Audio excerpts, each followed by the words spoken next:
जो big boss में हमें हल्की सी झांसी की रानी दिखी थी वो हमें वो हमें लगातार कई किरदारों में दिख रही है। प्रोड्यूसर के लिए ये फिल्म बनाना इम्पॉसिबल है क्योंकि इसमें कोई भी आइटम सॉन्ग नहीं है, इसमें नंगापन नहीं है, इसमें स्विमिंग सूट में लड़की नहीं दिख रही है, इसमें किसिंग सीन नहीं है, इसमें वो सारी चीज़ें नहीं है जो एक बॉक्स ऑफिस पे का टिकट कटवा दे।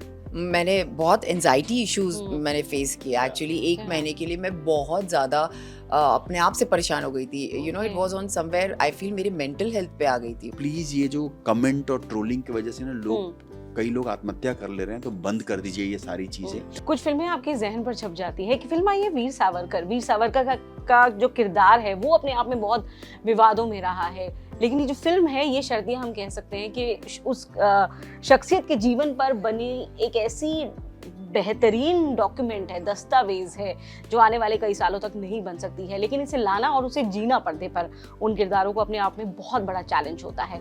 तो ये चैलेंज जिन लोगों ने न सिर्फ एक्सेप्ट किया, बहुत अच्छे से डिलीवर किया है पर्दे पर। हमारे साथ है फिल्म के निर्माता संदीप, आपका बहुत बहुत स्वागत है। और हमारे साथ हैं अंकिता लोखंडे। नमस्ते। मतलब नाम ही काफी है टाइप से। बाप रे, नाम ही काफी है, अंकिता लोखंडे।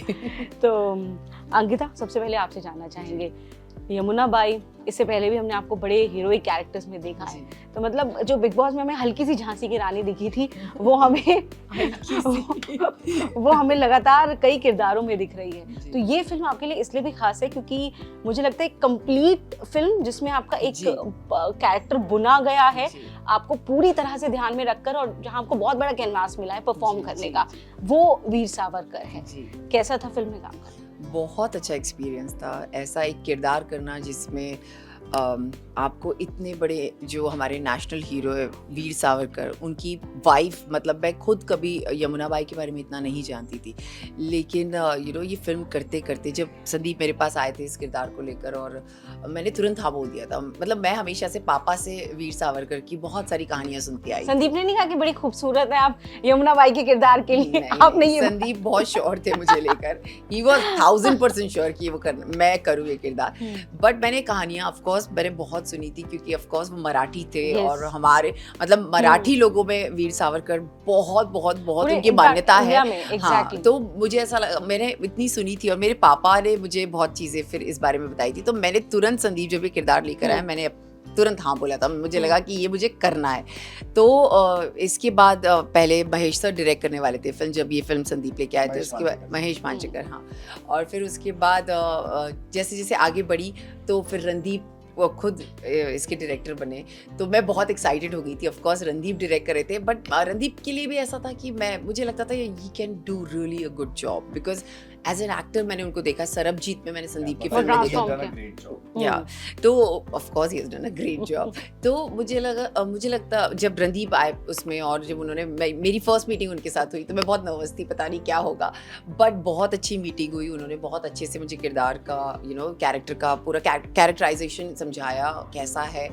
और सेट पे जाकर जब लुक टेस्ट हुई, इनफैक्ट जब मेरा वो बुढ़ापे का गेटअप किया, तो मैं बहुत एक्साइटेड थी। मुझे ऐसा लगा कि ऐसे कैरेक्टर्स आपको यूजुअली आपको मिलते नहीं है करने के लिए, कि आप एज एन एक्टर लोगों को ये दिखा सको कि आप ये भी कर सकते हो।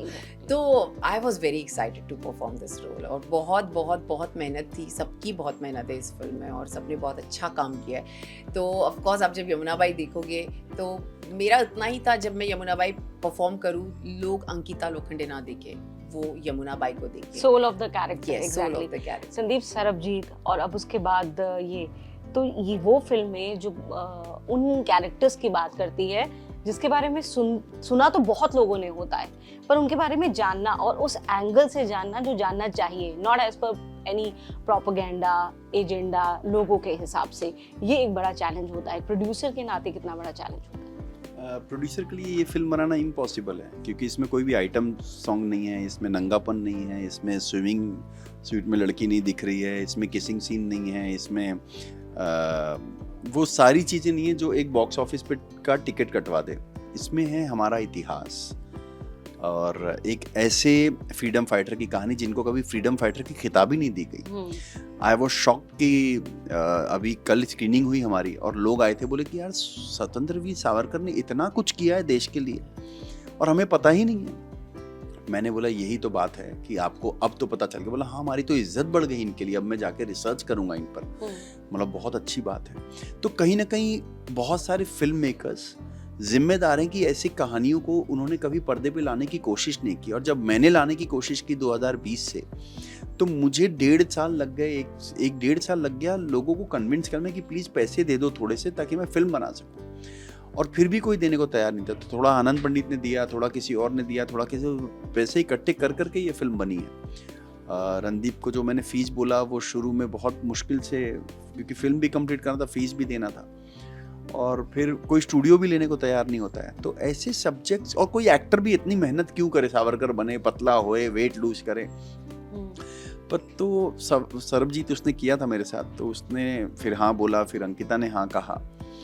तो ऐसी फिल्मों के लिए कोई हाँ नहीं कहता। तो फीस कम की रणदीप ने अपनी, बोला मतलब जितना आप थोड़ा चाह रहे थे विद इन द रेंज हो जाए? नहीं, अंकिता ने तो फ्री में काम किया। अरे वाह। पर रणदीप ने जो फीस मांगा वो हमने मतलब कहीं से ना कहीं करके जो था, हम जो वो डिजर्व करते हैं वो उनको फीस मिला। वो और शायद जब हम नहीं दे पा रहे थे तो फिल्म थोड़ी रुक गई थी। तो लेकिन अब फिल्म कंप्लीट हो गई है, and I think as a director writer he is put in a lot of effort, और वो सारी चीज़ें दिख के आ रही है पर्दे पे। और मुझे लगता है कि ये ऐलान कर सकता हूँ मैं कि मुझे लगता है कि सावरकर के लिए उनको नेशनल अवार्ड मिल जाएगा। अरे फिर हालांकि एग्जैक्टली बहुत अच्छा काम किया रणदीप। बिल्कुल। अंकिता ऑफ लेट बहुत अलग अलग आपकी जो अभी मैं कुछ महीनों की जर्नी की बात करूं तो बहुत तरह की रही हैं। बिग बॉस के बाद खास तौर से लोगों ने कई अलग अलग तरीके से रीडिफाइन किया अंकिता लोखंडे को। आपकी फैमिली को भी ज़रूरत से ज़्यादा एनालाइज किया गया, माइक्रोस्कोप से देखा गया। ये सब चीज़ें असर डालती हैं? आई थिंक मुझे पहले लगता था नहीं डालती, क्योंकि पहले जब आप बिग बॉस के घर नहीं हो, आप नॉर्मल लाइफ जी रहे हो। मेरे कोई आर्टिकल्स भी आते थे तो मैं, trust me, I used to just see my picture कि मैं कितनी अच्छी लग रही हूँ, मैं हटा देती थी। मैंने कभी इतना बॉदर नहीं किया। लेकिन क्या होता है, जब मैं बिग बॉस से बाहर जब आई, मुझे अपने ऊपर कोई चीज़ आती है ना तो मुझे इतनी अफेक्ट नहीं करती, लेकिन जब वो फैमिली पर आती है ना तो वो ज़्यादा अफेक्ट करती है। तो जब ये फैमिली पे चीज़ आई ना तो मुझे डेफिनेटली मुझे काफ़ी मुश्किल हुई इस चीज़ से निकलने के लिए, क्योंकि मैंने बहुत एंजाइटी इश्यूज मैंने फेस किया। एक्चुअली 1 महीने के लिए मैं बहुत ज़्यादा अपने आप से परेशान हो गई थी। It was on somewhere, I feel मेरी मेंटल हेल्थ पे आ गई थी वो चीज़। Yes, it was affecting me very badly. But जब आपको सपोर्ट होता है फैमिली का, आपके साथ सब खड़े रहते हैं, क्योंकि इतना कुछ हो गया था बिग बॉस के अंदर जो कि हमारे लिए शायद हम वो घर पे एक लड़ाई चल रही थी, लेकिन बाहर लोगों ने उसका इतना बड़ा इशू बना दिया था। तो जब लोग ऐसे सवाल आपको बाहर आके पूछते हैं ना, वो अफेक्ट करता है आपको डेफिनेटली। तो would you like to clarify such people also जिन्होंने इस र्यूमर मॉन्गरिंग का बड़ा फायदा उठाया कि अरे अंकिता लोखंडे के साथ ये होने वाला है, मुझे तो लगता है लोगों ने ये तक बोला, सासू माँ भी ये करने वाली हैं, तो बता दीजिए। आई थिंक मेरी सासू माँ जो है वो एक ऐसे फैमिली से बिलोंग करती है, बिलासपुर से हैं हम लोग, तो कहीं ना कहीं उनको उतना अंदाजा नहीं था, और अपने बच्चे के लिए वो बायस्ड हो गई थी। सी हो जाता है हर किसी के लिए, तो मैं हमेशा उस चीज को उस तरीके से देखती हूँ। लेकिन कहीं ना कहीं जब लोग इतने सारे अजम्पशंस बना रहे थे, मैं बाहर आई तो मुझे पता चला लोगों ने मेरी डिवोर्स के बारे में तक बातें करनी है, और लोगों ने ये तक कह दिया मेरा विकी का डिवोर्स हो जाएगा। तो आई थिंक मैं किसी को ये राइट देती नहीं हूँ कि लोग मेरे पर्सनल लाइफ के बारे में इस तरीके से डिसीजंस ले। And trust me, it has affected me also and Vicky also, both the ways, दोनों को अफेक्ट हुआ है। लेकिन विकी ने शायद उसको बहुत अच्छे से हैंडल कर लिया, उसने हंस के उस चीज़ को निकाल दिया, लेकिन मैं नहीं कर पाई। मुझे लगता मैं भी ऐसी हूँ, लेकिन ट्रस्ट मी, ये जब आप करते हो ना किसी को troll, it affects you mentally, it really affects you. और ये मैं इस चीज़ से बहुत बुरी तरीके से गुजरी हूँ। तो मुझे ऐसा लगता है कि ये शायद संदीप के साथ भी एक टाइम पर हुआ है, शायद एक सिचुएशन आई थी जहाँ पे विदाउट एनी रीजन शायद संदीप पर भी ऐसी चीज़। तो मैं ये चीज़ अब समझती हूँ क्योंकि ये चीज़ से मैं गुजरी हूँ, मुझसे ज़्यादा मेरा फैमिली सफ़र किया है। तो I think we should stop doing that, we should stop having assumptions and perception towards a person. आज भी वो तो आई एम ग्रेटफुल कि मेरी फिल्म अब आ गई, तो एटलीस्ट मेरे लिए एक अलग level. So by that stage that when you were going through that anxiety, आपका ये फिल्म का जो पूरा शूट एंड सब है वो हो चुका था? जब अंकिता बिग बॉस में थी तो मुझसे काफ़ी सवाल पूछे गए कि आपको क्या लगता है उनका डिवोर्स हो जाएगा? आपको लगता है कि उनकी सासू माँ और अंकिता की माँ में झगड़ा हो गया है? क्या आपको लगता है वो लोग बाहर आके अलग अलग रहेंगे? मैं बोल रहा हूँ कि प्लीज़, आपके लिए हम लोग सेलिब्रिटीज़ होते हैं, पर हम लोग किसी के बेटे होते हैं या बेटी होते हैं, बहू होते हैं। आप प्लीज़ ये सब ना एक सेकंड में जज करना हमारे इमोशंस को और उसके बारे में लिखना और गंदी गंदी गालियाँ देना, आपको जितना देना हमको दे दो, पर हमारे माँ बाप फैमिली को छोड़ दो। हम लोगों ने सिलेक्ट किया हमारा करियर इस लाइन में, आपको कोई हक नहीं देता कि आप हमारे माँ बाप या हमारी बहन को गाली दो। मैं भी कई बार कई फिल्म अनाउंस, अभी मैंने टीपू सुल्तान जब अनाउंस किया था तो किसी ने कहा था आपकी माँ का हम गला काट के पेड़ पे लटका देंगे, एंड वो किसी ने हक नहीं दिया है, क्योंकि मुझे लगता है कि शायद जो लोग ऐसा लिखते हैं उनके माँ बाप नहीं होते हैं, इसलिए उनको एहसास नहीं होता कि हमारे माँ बाप पे क्या बीतेगी। हाँ बिल्कुल, और वो चीज हम फिल्म बना रहे हैं, इंसानों हम के काम कर जहन रहे या हैं, भाषा की बात तो नहीं हो है। सकती। हम आपको सपोर्ट कर रहे हैं, हम आपके लिए सिनेमा बनाते हैं, हम कोशिश कर रहे हैं कि सही तरीके का सिनेमा बनाएं, और अगर पैसा ही कमाना होता तो हम कोई बिजनेस करते होते, हम होटल्स तो रीजन क्या है संदीप कि जब आप ऐसे हीरोज को उठाते हैं तब लोगों को ये क्यों लगने लग जाता है कि ये एजेंडा है? हम जब टीपू सुल्तान की बात करते हैं, हम जब वीर सावरकर की बात करते हैं, इसे लोग बिना देखे समझे प्रोपेगेंडा का नाम कैसे दे सकते हैं कि भैया ये तो क्या, ये बीजेपी स्पॉन्सर्ड है? ये बताइए, जब बड़ी बड़ी हीरोइनें स्विमिंग ट्रंक के कपड़ों में और स्मूचिंग सीन चल रहा है, तो क्या वो लोग नंगापन बेच रहे हैं? वो कैरेक्टर का डिमांड है और वो हम पूरा कर रहे हैं। और कितना 100 लोग सेट पे होते हैं और वो लड़की या लड़के को वो किरदार अपना निभाना पड़ता है, उस पे भी कितनी गालियां खाते हैं लोग। तो लोग हम भूल जाते हैं कि हम अपना पर्सनल लाइफ भी जी रहे हैं, हम अपना काम भी कर रहे हैं। प्लीज, और ये जो आप लोग बोलते हैं ना कि सावरकर या टीपू सुल्तान या अटल हम प्रोपोगेंडा के लिए बना रहे हैं, हमें पैसे मिल जाते हैं, तो प्लीज आप आइए, हमारा बैंक अकाउंट देखिए, और आपको अगर ऐसा लगता है तो आपके घर के बगल में पुलिस स्टेशन है, हमारे घर के पुलिस स्टेशन है, हमारे बारे में जाके कंप्लेन कीजिए। और कई लोग कर भी देते हैं, क्योंकि कई लोगों को क्या होता है ना कि अंकिता के थ्रू या संदीप सिंह पे कंप्लेन करेंगे तो वो फेमस हो जाएंगे। और हम दोनों के नाम पे वैसे भी 2019 में 20 में काफ़ी लोगों ने सिर्फ अंकिता और मेरे नाम पे टीआरपी और फॉलोवर्स बढ़ाने के लिए हमारा नाम लेते थे।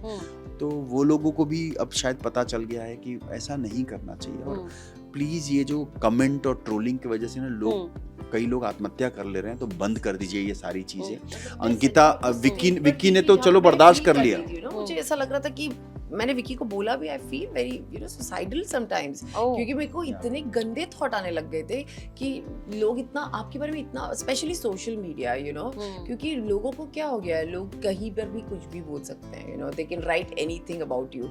तो मुझे लिटरली फोबिया हो गया था इस चीज़ से कि should I post anything on Instagram, should I not, क्योंकि आप अपने आप से डरने लगते हो। और मुझे ये लिटरली मैंने विक्की से डिस्कस किया था कि I think I need to show it to doctor, I am not feeling good about myself, क्योंकि आपके बारे में लोग इतना गंदा बोलने लगते हैं कि आपको ऑटोमेटिकली हिट करने लगती है वो चीज़। और मैंने कभी नहीं सोचा था मुझे ऐसी चीजें अफेक्ट करेंगी, but eventually it happened with me, which is not healthy. को शायद पता नहीं, जब वो बिग बॉस में थी और टॉप 4 का चल रहा था तो उस समय विक्की बाहर आया था। जब विक्की बाहर आया तो उस समय ऐसा चल रहा था विक्की अब घर नहीं जाएगा वापस, विक्की डिवोर्स दे देगा और ये वो बहुत घटिया बातें। और मैं बार बार बोला था भाई विक्की, ये विक्की वो नहीं है जो आप लोग बोल रहे हो।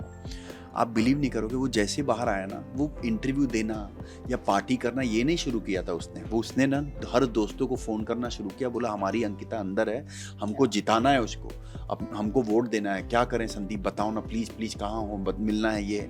सो हम एक्चुअली में, आप चाहे कुछ भी बोलो हमारे बारे में, हम लगे रहते हैं कि हमें अपना धीरे धीरे धीरे धीरे मुकाम पे पहुंचना है। और हम सब एक दूसरे से प्यार करते हैं और आपसे भी प्यार करते हैं, तो आप प्लीज़, हम आपको गाली नहीं देते हैं, आपको भी हक नहीं गाली देने का। चीज लगता है हम कितना भी लोगों को बोल लेंगे नहीं करो, they will do it, you can't stop them, आप किसी को रोक नहीं सकते, but of course आप अपना you can take care of yourself। But I think most of the trolls they are faceless people, उनका कोई identity नहीं है, they are actually nobodies, that's why it's very easy for them to attack like this, क्योंकि उनको पता है उनको कोई कैच इसलिए नहीं कर सकता because they don't exist।